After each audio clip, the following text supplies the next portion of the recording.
Il y a près de 25 ans, en 1991, le Koweït est libéré des troupes de Saddam Hussein lors de l'opération Tempête du désert menée par les Américains et leurs alliés. Depuis, le pays vit en paix. Il figure même parmi les nations les plus riches du monde grâce à ses ressources en pétrole. À première vue, le Koweït, avec ses hôtels de luxe et ses grands centres commerciaux, a tiré un trait sur son passé. Mais dans les mémoires, l'histoire n'est pas oubliée. Toutes les blessures de la guerre ne sont pas pansées. Certaines familles continuent de réclamer le corps de soldats ou de proches enlevés, tués ou disparus en Irak pendant le conflit. Alors que son voisin s'enfonce dans la guerre civile et le terrorisme, le Koweït est finalement redevenu ce qu'il avait toujours été, un petit État riche et discret. Il est aussi l'un des plus grands producteurs de pétrole au monde, ce qui permet aux autorités de choyer la population. Éducation gratuite, salaire élevé et primes variées pour les logements.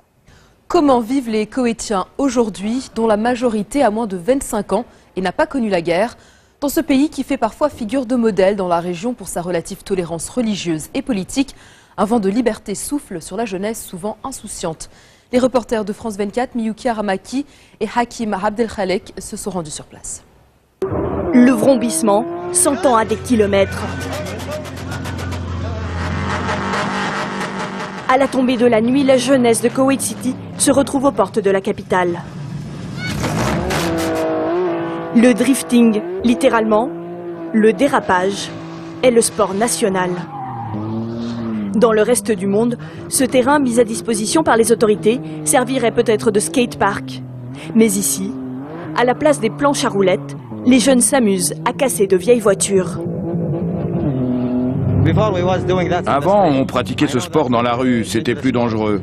Maintenant, on a un espace rien qu'à nous, où on peut s'entraîner en toute légalité. Chacun a son hobby préféré, nous, on adore ça.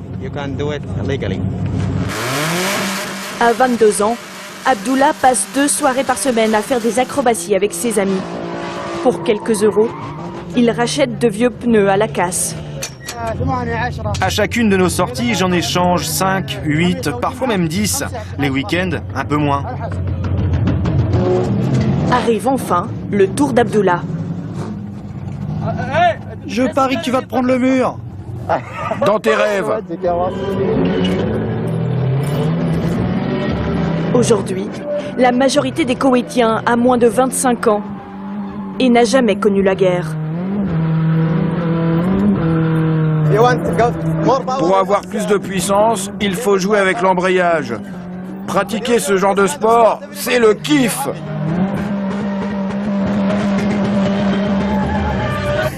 Bienvenue au Koweït. Une jeunesse dorée et désœuvrée dans un pays désertique, mais richissime. À première vue, Koweït ne garde aucune marque de ses blessures. Le pays caracole en tête des nations les plus riches de la planète. Le PIB par habitant est 2 fois plus élevé que celui de la France. Grâce au pétrole, les citoyens coulent des jours tranquilles. Éducation et santé gratuite, au salaire. Le gouvernement offre à chaque couple marié un terrain de plusieurs centaines de mètres carrés. Mais quel est vraiment l'héritage de la guerre 25 ans après ? Nous nous sommes rendus dans le royaume au moment de la fête de la libération. Maha va nous servir de guide.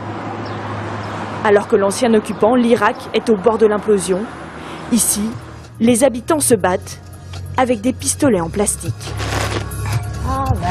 Regardez les enfants déguisés, ils sont prêts pour faire la fête. Comme la plupart des Koweïtiens, Maha et sa mère adorent l'anniversaire de la libération. Pendant 2 jours, la population se pare des couleurs de la patrie.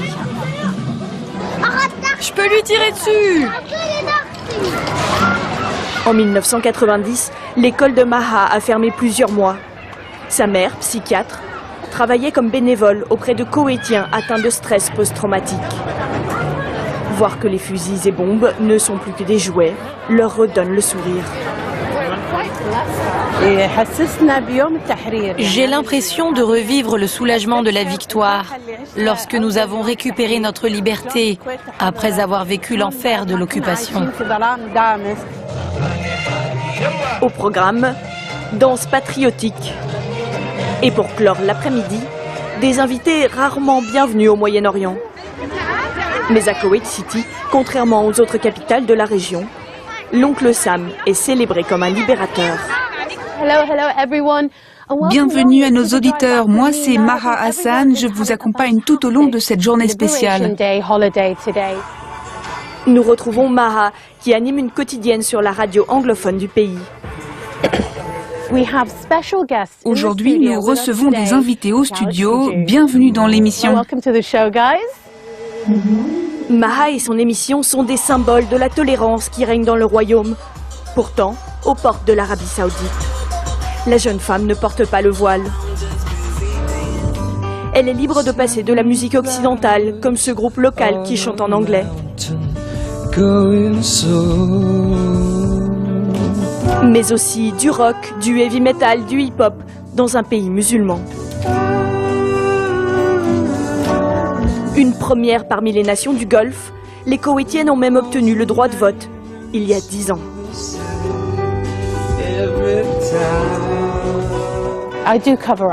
Je m'habille avec des vêtements longs, comme ça, on n'a pas le choix. Mais on fait beaucoup de progrès par rapport à avant. Ici, au ministère de l'Information, les femmes composent 90% du département. C'est nous qui le faisons vivre. Il y a des réalisateurs femmes, des productrices. Et on est égal aux hommes, on touche les mêmes salaires. Contrairement à l'animatrice, la génération suivante, elle, ne se rend pas compte de ce qui est fêté aujourd'hui. Est-ce une journée importante pour vous? Non, je pense que la majorité des gens a tourné la page. C'était il y a tellement longtemps. Les gens oublient. Non, ils n'ont pas oublié. Certains, si. Je viens de recevoir un message, ceux qui ont perdu quelqu'un. Pendant la guerre, l'Irak avait emprisonné des milliers de Koweïtiens. Plusieurs centaines ne sont toujours pas revenus. Pour leurs familles, pas question de fêter la libération tant qu'ils n'auront pas retrouvé les leurs. Voici le magasin où mon fils a été arrêté. Le fils de Sultan a été interpellé dès les premiers jours de l'occupation, devant ce qui est aujourd'hui ce centre commercial. Il était en train d'écrire des slogans sur ce mur. Abat Saddam et les soldats irakiens. Nous ne voulons pas de vous dans notre pays. C'est à ce moment-là que la police est arrivée. Ils sont venus par là. Le commissariat est juste à côté. Les policiers irakiens embarquent immédiatement le tagueur Oussama. Pour retrouver son fils de 14 ans, Sultan devient membre de la commission des prisonniers de guerre après la libération. Il nous invite chez lui, une résidence cossue dans la banlieue de Koweït City. Voici le hall. Ma maison fait 4 étages. 800 mètres carrés et un ascenseur. Dans chaque pièce trône en évidence le souvenir du jeune disparu. Voici ma famille et voici Oussama. Pendant des années, les représentants irakiens ont affirmé ne rien savoir du sort des Koweïtiens recherchés par Sultan. Mais à la chute de Saddam Hussein, ils ont fini par avouer l'existence de fosses communes. Après la libération de l'Irak, on s'est réunis avec les mêmes délégués. Et là, ils nous ont dit que les prisonniers avaient tous été tués. On leur a demandé pourquoi vous nous avez menti. Ils ont répondu, si on vous avait dit la vérité, on serait morts. C'était en 2003. Depuis, Sultan s'est donné une nouvelle mission, obtenir l'ouverture de ces fosses communes. On attend depuis 25 ans. Un jour, on nous a annoncé que notre fils a été tué. D'accord, on l'a accepté. Mais où est son corps? Nous voulons l'enterrer.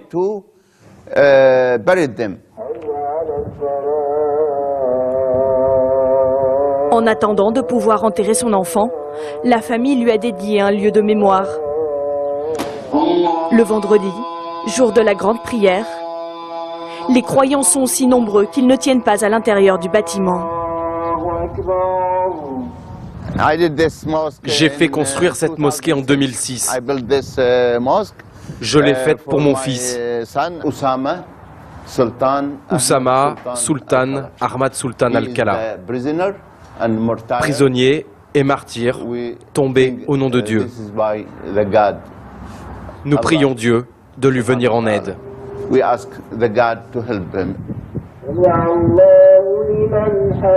Le régime de Bagdad a volontairement laissé les proches de 630 disparus dans le doute, des années durant. Saddam Hussein avait déclenché la guerre pour mettre la main sur les richesses pétrolières koweïtiennes. Mais devant la défaite de ses armées, le dictateur a donné l'ordre de détruire 700 puits. Abdul al-Hashemi a vu les Irakiens miner les installations avant de les faire exploser. Il nous emmène sur les terres de la toute-puissante KOC, la Kuwait Oil Company. Dans un pays petit comme une région française, elle gère des réserves stratégiques au niveau mondial. Toute cette zone ici était affectée. Des puits en feu partout. Sous nos pieds, le champ de Bourgane, le deuxième plus grand du monde. Ici, un pétrole d'une très grande pureté coule à flot, à très haute pression. Les nappes ne sont qu'à quelques centaines de mètres de profondeur. Les puits comme celui-ci ont brûlé pendant 10 mois. C'est le temps qu'il a fallu à Abdul et ses collègues pour éteindre les feux. Une opération risquée, le pays se relevait à peine des combats.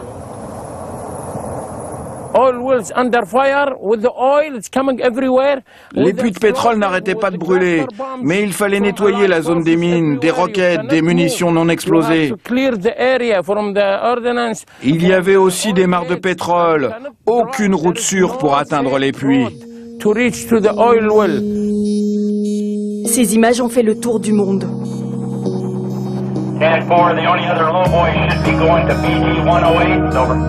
Chaque jour, 6 millions de barils de pétrole disparaissaient en fumée, noire et épaisse. Une catastrophe économique et écologique sans précédent.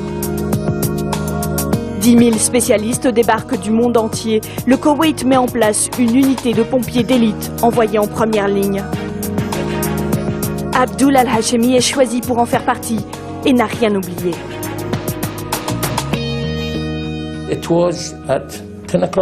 En plein jour, à 10 h du matin, à midi, c'était pareil. Il faisait tout le temps sombre. Même nos voix avaient changé. C'était comme si on avait respiré de l'acide. Mes amis et mes collègues me demandaient « Mais pourquoi ta voix est comme ça ?» Imaginez du vinaigre, vous le buvez et votre gorge devient très acide. Un quart de siècle plus tard, le Koweït possède toujours 10% des réserves mondiales de pétrole. Une fortune qu'il faut transporter, stocker, mais surtout protéger. Aujourd'hui, les pompiers koweïtiens possèdent une expertise mondialement reconnue dans l'extinction des feux de pétrole. Sur ce terrain d'entraînement, la relève d'Abdul se prépare à intervenir. La différence, c'est qu'ici, les températures sont plus élevées. Vous ne pouvez pas contrôler le feu avec 5 ou 6 personnes. Il faut une grosse équipe, du matériel spécial et des tuyaux très lourds. Feu! Sous l'œil acéré de leur chef, les 400 membres de l'unité doivent régulièrement se prêter à des simulations. Dépêchez-vous! Les hommes reçoivent une formation proche de celle des forces spéciales. Ils affirment être les plus rapides de la planète sur ce type d'exercice. Ouvrez l'eau! À proximité du brasier, les températures montent jusqu'à 400 degrés. Le but est de couper au plus vite la source de carburant. Pour ce faire, il faut plonger au cœur des flammes. Il y a, comme vous le voyez, un leader qui fait avancer le groupe pas à pas.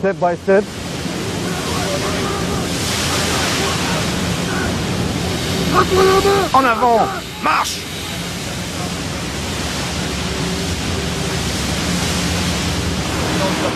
Maintenant, il va au feu.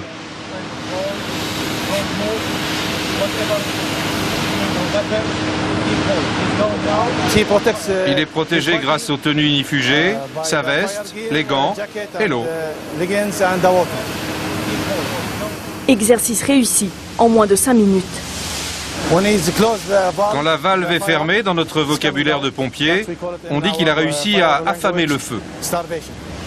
Depuis 1991, le Koweït connaît la paix. Mais le petit pays, entouré de puissants voisins, sait que son sous-sol continue de faire des envieux. Des incendies ou une invasion, cela pourrait à nouveau arriver? On espère que cela n'arrivera pas, mais en tout cas, on est prêt.